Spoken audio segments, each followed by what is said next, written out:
વેરાવળ તાલુકા કોંગ્રેસ પ્રમુખ હિરેન બામરોટિયા પર 1.5 વર્ષ પહેલા ઉંબા ગામના લોકોની સમસ્યાઓની રજૂઆતના અનુસંધાનમાં જીબીના અધિકારીઓ સામે પડકાર કર્યા પછી ફરજમાં અવરોધ કરવાનો કેસ દાખલ કરવામાં આવ્યો હતો। મળતી માહિતી મુજબ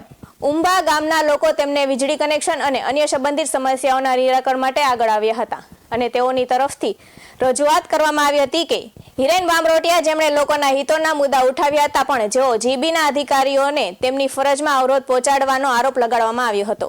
આ કેસને લઈને લાંબી કાનૂની પ્રક્રિયા ચાલી હતી। અંતે વેરાવળ કોર્ટમાં આ કેસની સુનાવણી પછી હિરેન બામરોટિયાને નિર્દોષ જાહેર કરવામાં આવ્યા હતા। અને છેલ્લા 2 વર્ષથી વેરાવળ તાલુકા કોંગ્રેસ પ્રમુખ તરીકે કાર્યરત છું। જ્યારે આ વિસ્તારમાં હું એક યુવાન ખેડૂત આગેવાન અને કોંગ્રેસ પાર્ટીનો એક પ્રમુખ હોવાને નાતે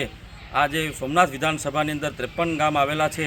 આ 53 ગામની અંદર જ્યાં પણ લોકોને ક્યાંય મુશ્કેલી પડતી હોય તો ધારાસભ્યશ્રી અને પ્રમુખશ્રી તરીકે અમારો લોકો સંપર્ક કરે અને લોકોના જે પ્રાણ પ્રશ્નો હોય એના માટે વારંવાર ધારાસભ્યશ્રી અને પ્રમુખ તરીકે અને સમગ્ર અમારી કોંગ્રેસ પાર્ટી છે તે લોકોની વચ્ચે ઊભા રહે। આજથી 1.5 વર્ષ પહેલાં પાટણ પીજીવીસીએલની અંદર એક ઝાલા સાહેબ કરીને જુનિયર ઇન્જિનિયરની નિમણૂક કરવામાં આવી હતી। જ્યારે એની નિમણૂક થઈ ત્યારે આ સમગ્ર સોમનાથ વિધાનસભાની અંદર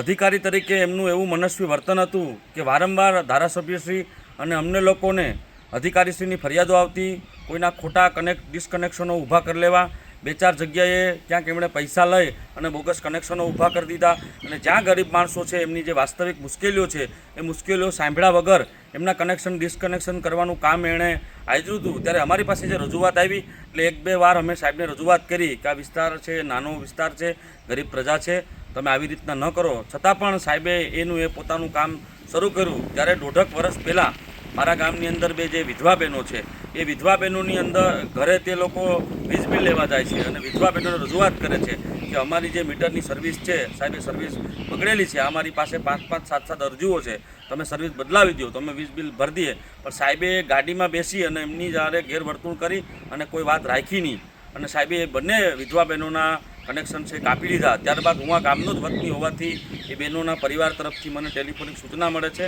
અને હું અધિકારીશ્રીને મળવા જાઉં એટલે હું વ્યવહારિક રીતે મારા ગામના સરપંચ અને આગેવાનો બધા લોકોએ રજૂઆત કરી તો સાહેબ મને એવી ધમકી આપે કે તમે અમારામાં કામમાં ફરજ રૂકાવટ કરો એવી ખોટી વાત કરીને અહીંયાથી પોતાનો સ્ટાફ જતો રહે અને પછી 8-10 કલાક પહેલાં ક્યાંક કોકના કહેવાના ઇશારે મારી ઉપર એક રાજકીય કિન્નાખોરી રાખી અને ખોટી ફરજ રૂકાવટની ફરિયાદ કરે છે। પણ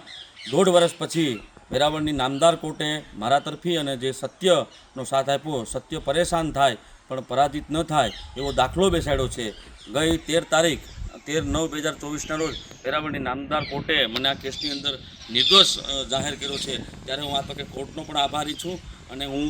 આ તકે વેરાવળની જનતાને પણ સંદેશ આપવા માગું છું કે એક નહીં આવા 10 ખોટા કેસ કરે તો પણ અમને વાંધો નથી, પણ જ્યાં જ્યાં પ્રજાને જરૂર પડશે, પ્રજાના પ્રશ્નો માટે કોંગ્રેસ અને કોંગ્રેસ પરિવાર, ધારાસભ્ય અને સમગ્ર અમે કોંગ્રેસની પરિવાર લડવા માટે કટિબદ્ધ છે। BS9 TV ન્યૂઝ સાથે ઉષા મેરવડા, ગીર સોમનાથ।